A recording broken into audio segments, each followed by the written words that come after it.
Salam sejahtera bagi kita semua. Perkenalkan, nama saya Sarah Dianing Gusti dengan NIM 170103034. Di sini saya akan mempresentasikan diajukan guna untuk memenuhi persyaratan menyelesaikan pendidikan strata 1 keperawatan di Universitas Harapan Bangsa Purwokerto. Saya akan membawakan judul skripsi saya yang bertema hubungan antara sikap dengan perilaku pada ibu hamil tentang pemeriksaan HIV/AIDS di Puskesmas Purwokerto Selatan. Dengan penguji saya, penguji 1 Butin Utami, SST, Eskep NS, MKes, pembimbing 1 dan penguji 2 dengan nama Bu Siti Haniah, Eskep NS, MKep, dan dengan pembimbing 2 dan penguji 3 dengan Bu Etika Dwi Cahyaningrum, SST, Eskep NS, MKes. Di bab 1, saya akan membahas tentang latar belakang, tujuan penelitian, rumusan masalah, dan manfaat penelitian. Nah, untuk latar belakang sendiri, Human Immunodeficiency Virus atau yang kita sebut HIV, virus yang menginfeksi sel darah putih yang mengakibatkan kekebalan seseorang menurun. Acquired Immune Deficiency Syndrome atau yang kita sebut dengan AIDS adalah kumpulan gejala yang muncul akibat terjadinya penurunan kekebalan tubuh akibat infeksi yang disebabkan oleh HIV. Nah, orang yang terkena HIV yang tidak diketahui pasti akan, kalau tidak dilakukan dengan pencegahan dan terapi, akan menyebar atau menjurus ke AIDS. Data di dunia bahwa Afrika adalah menempati yang paling tinggi dengan jumlah 26,7 juta jiwa. Di Asia Tenggara 3,8 juta 7 jiwa, dan di Amerika sendiri 3,5 juta 7 jiwa berdasarkan data dari UNAIDS. Kemudian kasus HIV/AIDS di Indonesia terus meningkat dari tahun ke tahun, dan puncaknya pada tahun 2019. Pada tahun 2015, 30.900 kasus sekian. Pada 2016 mengalami kelonjakan 41.200 kasus sekian. Kemudian 2017, 48.300 kasus sekian. Dan 2018 sedikit mengalami penurunan, yaitu 46.600 kasus sekian. Dan kelonjakan dialami lagi pada tahun 2019, yaitu 57.318 kasus. Tentu saja fenomena HIV/AIDS ini sebenarnya seperti fenomena gunung es, yang dimana gunung itu bentuknya kerucut. Kita melihat secara data mungkin tercatat beberapa, tetapi jumlah yang ada di lapangan jauh lebih banyak, dan jauh banyak orang yang terkena HIV/AIDS tidak melapor. Nah, untuk di Jawa itu sendiri ada Jawa Timur dengan jumlah 9.893 kasus, di DKI Jakarta 7.286 kasus, Jawa Tengah itu sendiri 7.243 kasus, dan Jawa Barat 6.739 kasus. Karena saya mengambil data yang di Jawa Tengah, kita mengerucut ke Kabupaten Banyumas. Kabupaten Banyumas jumlah kasus HIV pada tahun 2020 sebanyak 267 kasus dan mengalami penurunan pada tahun 2021. Periode bulan Januari sampai Oktober sebanyak 150 kasus. Data ini saya dapatkan dari Dinas Kesehatan Purwokerto. Kemudian, ibu hamil yang mengalami positif HIV/AIDS pada tahun 2021, Jawa Tengah terdapat prevalensi jumlah 493 orang, Jawa Barat 318 orang, dan Jawa Timur 318 orang. Selama tahun 2021, terdapat 1.590 ibu hamil yang terjangkit positif HIV/AIDS dan berdampak pada dua jenis kemungkinan. Yang pertama, proses kehamilannya dan anak atau bayi yang dikandungnya seperti melahirkan prematur, bayi berat lahir rendah atau BBLR, kematian janin yang terjadi selama masa kehamilan. Kemudian yang kedua, saat persalinan dan selama menyusui, infeksi HIV pada bayi dapat menyebabkan kesakitan, kecacatan, kematian, atau berdampak buruk pada kelangsungan dan kualitas hidup anak tersebut. Nah, menurut MC Grant et al. 2017, bayi yang terpapar HIV maternal akan mengalami penurunan laju pertumbuhan dan lebih dari 50% lainnya akan mengalami stunting pada usia 2 tahun, di mana kejadian malnutrisi akan lebih sering terjadi karena bayi tersebut mengalami diare. Sedangkan yang et al. Pada tahun 2019, ibu dengan HIV akan berisiko lebih besar mengalami persalinan preterm, bayi berat lahir rendah atau BBLR, dengan skor Apgar, Appearance Pulmonary Activity Respiration yang kurang dari 7. Untuk itu ada upaya pencegahan penularan HIV/AIDS dari ibu ke bayi, yaitu dengan dilakukan pemeriksaan pada ibu hamil dengan mencegah Prevention of Mother to Child HIV atau kita kenal dengan singkatan PMTCT, yaitu pencegahan dari ibu ke anak. Kemudian ada triple eliminasi yang terdiri dari pemeriksaan tes HIV, hepatitis B, dan sifilis saat kegiatan antenatal care berlangsung. Kemudian ada tes atas inisiatif pemberi pelayanan kesehatan dan konseling atau kita sebut TIPK. Adalah tes HIV yang diberikan atas inisiatif oleh pelayanan kesehatan. Prinsipnya dengan triple C, yaitu confidential atau tes HIV yang bersifat rahasia, consent yang bersifat dengan sukarela melakukan tes tanpa adanya paksaan atau apapun, kemudian counseling, merupakan konseling atau konsultasi tes HIV. Nah, kemudian ada faktor ketersediaan ibu hamil dalam pemeriksaan HIV. Kesediaan ibu hamil dalam melakukan pemeriksaan HIV/AIDS dipengaruhi oleh sikap ibu hamil dalam mendukung dilakukan pemeriksaan HIV oleh ibu hamil itu sendiri. Dengan hasil penelitian, 59,3% ibu hamil memiliki sikap mendukung untuk dilakukannya pemeriksaan HIV. Dan dengan jumlah 40,7% tidak mendukung untuk dilakukannya pemeriksaan HIV. Kemudian, hasil penelitian, hubungan antara sikap terhadap perilaku ibu hamil dapat melakukan tes PMTCT dengan dibuktikan secara statistik signifikan dan p-value sama dengan 0,003. Tingkat pengetahuan yang dimiliki ibu hamil kurang mengenai HIV/AIDS dan pemeriksaannya. Melihat hasil penelitian tersebut, dapat dinyatakan adanya hubungan antara sikap dengan perilaku ibu hamil dalam melakukan pemeriksaan HIV. Penelitian ini akan dilakukan oleh peneliti di Puskesmas Purwokerto Selatan.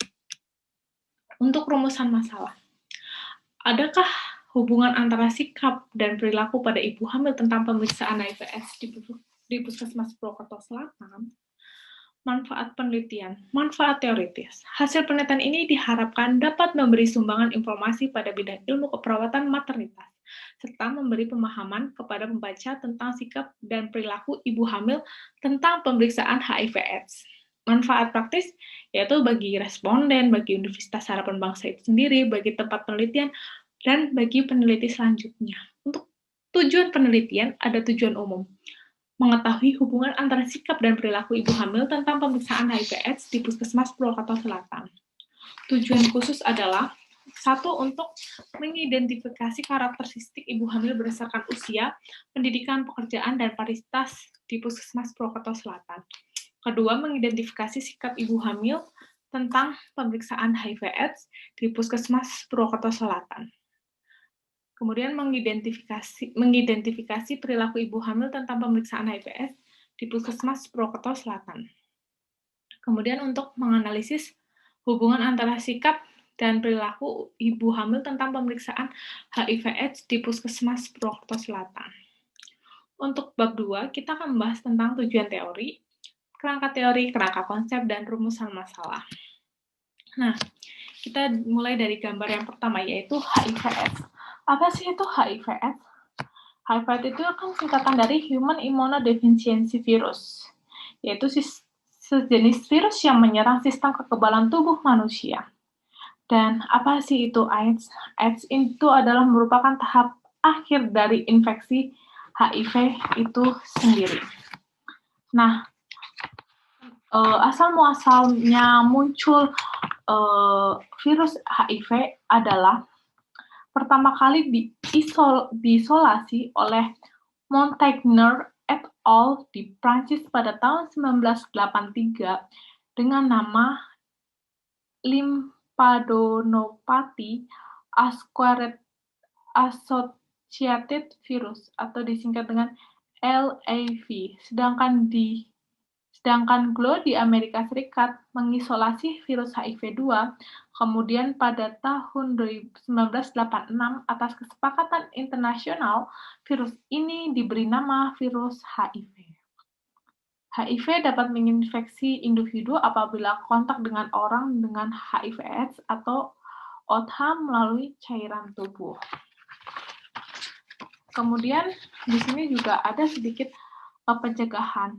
Beberapa pencegahan ada yang melakukan dengan jangka pendek dan jangka panjang.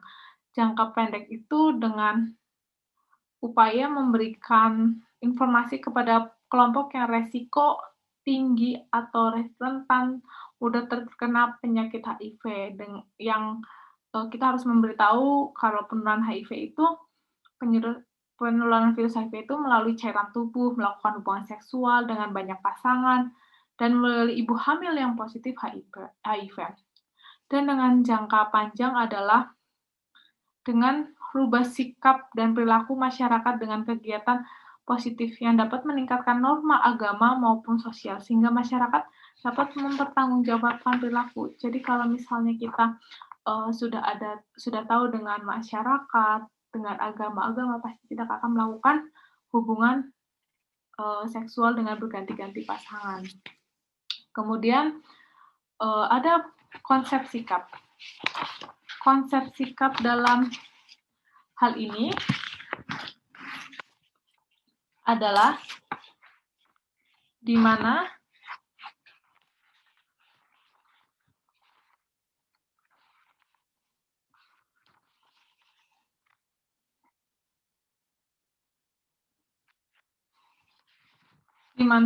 sikap adalah cara bagaimana kita berpikir atau bercara pandang. Seperti sesuatu yang dipelajari yang menentukan pandangan awal seseorang terhadap aspek di dunia. Sikap itu akan membangun dasar emosional, hubungan interpersonal seseorang, dan identifikasi dengan orang lain dan diorganisasikan dengan inti kepribadian. Itu adalah konsep sikap. Kemudian sikap itu sendiri, sikap ibu hamil terhadap HIV/AIDS itu sendiri adalah suatu gambaran yang menunjukkan respon ibu hamil terhadap pernyataan yang berkaitan dengan pandangan, perasaan, kecenderungan untuk melakukan tindakan terhadap penyakit HIV/AIDS yang diperangi oleh seseorang yang dianggap penting, seperti suami, teman, keluarga, orang tua, teman dekat, seperti itu. Kemudian ada faktor yang mempengaruhi sikap, yaitu faktor itu bisa pengalaman pribadi, media massa, pengaruh orang lain yang dianggap penting, kemudian pengaruh kebudayaan atau faktor emosional lainnya. Kemudian di sini ada konsep perilaku. Konsep perilaku itu sendiri adalah di mana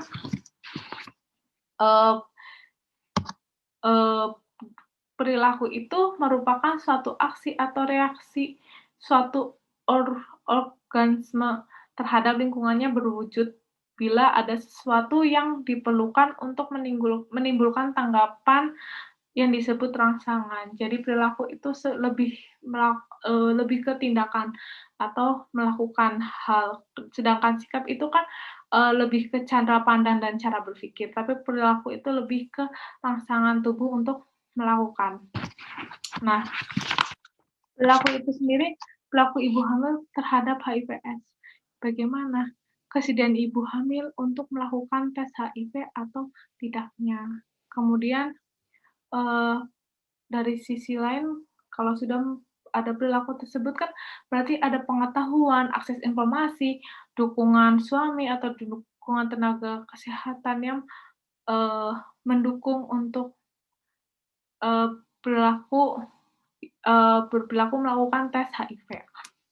Nah, di sini ada determinan faktor pengaruh sikap dan perilaku ibu hamil terhadap pemeriksaan HIV/AIDS, yaitu dari usia.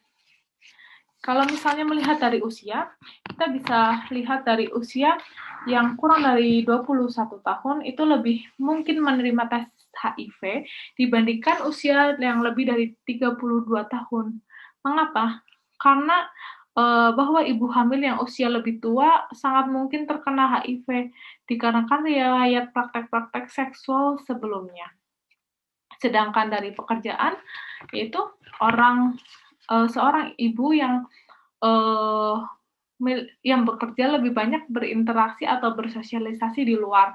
Tentunya, eee, dia akan lebih mudah mendapatkan informasi, pengetahuan, pengalaman akan pemeriksaan HIV saat kehamilan, serta memiliki pengetahuan lebih sehingga akan terbentuk perilaku ibu untuk melakukan tes HIV tersebut. Kemudian dari pendidikan. Dari tingkat pendidikan itu mempengaruhi sekali, yaitu bahwa ibu hamil yang memiliki pendidikan lebih dari 7 tahun, maka lebih mungkin menyatakan kesediaan untuk tes HIV dibandingkan yang belum tamat pendidikan dasar atau tidak berpendidikan sama sekali. Kemudian dari paritas. Dari paritas itu sendiri adalah jumlah yang dilahirkan oleh seseorang hidup maupun mati. Berapapun paritas ibu hamil, itu tidak dibarengi dengan pengetahuan dan sikap positif akan pentingnya pemeriksaan HIV, serta adanya dukungan dan dari faktor lain, maka akan mempengaruhi perilaku untuk mau atau tidak melakukan pemeriksaan HIV itu sendiri. Kemudian untuk kerangka teori HIV/AIDS. Penularan dari HIV/AIDS adalah melalui satu entity mother to child transmission adalah penularan HIV dari ibu ke bayinya itu sendiri bisa melalui apa ASI yang diberikan ibu sendiri. Dan sebelum itu juga di dalam proses kehamilannya sudah mulai ada penularan. Kemudian dari transseksual itu melakukan hubungan seks entah sesama jenis, entah berbeda jenis, tapi dengan berganti-ganti pasangan itu akan rentan sekali untuk terkena atau terinfeksi virus HIV. Kemudian kontak darah yang terinfeksi, seperti penggunaan jarum suntik pada orang-orang pengguna narkoba, kemudian orang yang melakukan tato tanpa mengganti jarumnya, terus mungkin ada kesalahan penggunaan jarum-jarum suntik yang tidak pada semestinya.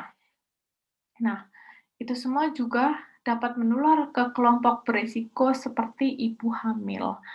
Dari penularan kelompok beresiko ibu hamil, di situ mengaruhi sikap dengan perilaku yang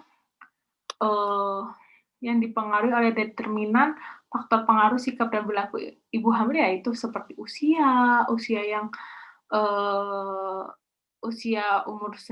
usia berapa, dia sikapnya bagaimana, perilakunya bagaimana, 2 pendidikan, pekerjaan, paritas, itu yang sangat-sangat mempengaruhi seseorang dalam berperilaku dan mempengaruhi sikap dan perilaku. Kemudian pemeriksaan HIV/AIDS, tes atas inisiatif pemberian pelayanan kesehatan dan konseling TIPK. Kedua, pemeriksaan laboratorium dengan tes cepat, terus tes enzim imunoassay atau AIA, kemudian tes Western blot, tes virologi, tes antigen P24 HIV. Untuk rangka konsepnya ada variabel independen atau variabel bebas dari sikap ibu hamil, dan variabel dependen yang dipengaruhi adalah perilaku ibu hamil, dan yang akan diteliti adalah dengan karakteristik responden, usia, pekerjaan, pendidikan, paritas. Untuk hipotesis nol HO, tidak ada hubungan antara sikap dan perilaku tentang pemeriksaan HPS di Puskesmas Purwokerto Selatan. Hipotesis alternatif H1, ada hubungan antara sikap dengan perilaku ibu hamil tentang pemeriksaan HIV/AIDS di Puskesmas Purwokerto Selatan. Untuk bab 3, satu ada yang kita bahas ada jenis dan rancangan penelitian, lokasi waktu penelitian, populasi dan sampel. Ya. Untuk jenis penelitian itu sendiri yaitu penelitian kuantitatif, yang dimana penelitian ini merupakan jenis penelitian survei yang digunakan untuk mendapatkan data terjadi pada masa lampau atau saat ini tentang keyakinan, pendapatan, karakteristik, perilaku, ataupun hubungan variabel di mana data yang terkumpul selanjutnya dianalisis menggunakan statistik. Kemudian desain penelitian menggunakan survei analitik dan pendekatan cross-sectional. Survei analitik merupakan suatu rancangan penelitian untuk melihat hubungan antara dua variabel atau lebih tanpa adanya suatu perlakuan atau intervensi pada subjek penelitian. Kemudian ada pendekatan cross-sectional, merupakan teknik pengumpulan data yang dilakukan hanya satu waktu secara serentak dan tidak ada lanjut pada subjek penelitian. Kemudian lokasi penelitian di Puskesmas Purwokerto Selatan, waktu penelitian yaitu waktu yang dihitung dari proses pengajuan judul, pembuatan proposal penelitian hingga proses penelitian berakhir. Penelitian ini dimulai dari bulan November hingga Juni 2022. Itu yang baru saya ketahui untuk saya targetkan untuk diri saya sendiri. Kemudian waktu pengembalian data, proses pengambilan data akan dilaksanakan pada bulan April 2022. Kemudian populasi dan sampel. Untuk populasi dalam penelitian ini, ibu hamil yang melakukan pemeriksaan di Puskesmas Purwokerto Selatan itu berjumlah sebanyak 1.350 orang.